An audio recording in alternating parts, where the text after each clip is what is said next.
Hey everybody, SoCal Forest Ninjas here. Good news.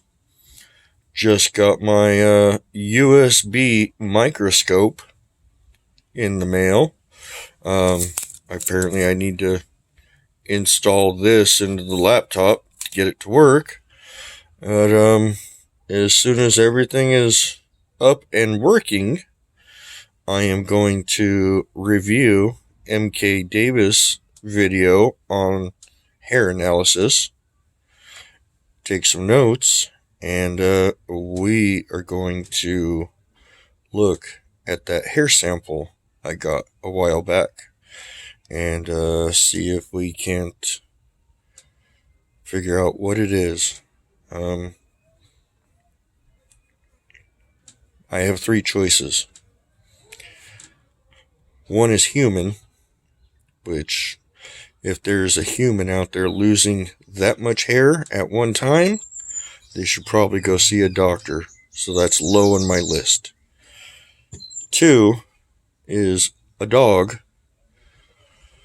And again, if a dog is losing that much hair at one time, they should probably take it to a vet.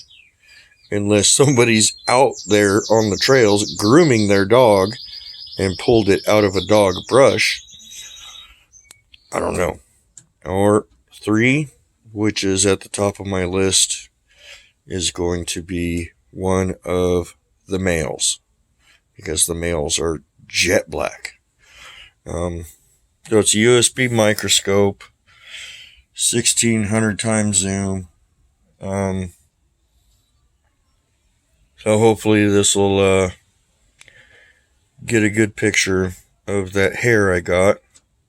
And that hair has been in an envelope, untouched, since I collected it. So let me figure out all this computer stuff, and if everything goes right, I'll be back with you and show you what the microscope shows us. It's a USB microscope. It'll plug right into the laptop, so I can use my phone to video the screen as we are looking at it together. So we'll see how it goes. All right, everybody. So stay tuned. Happy hunting.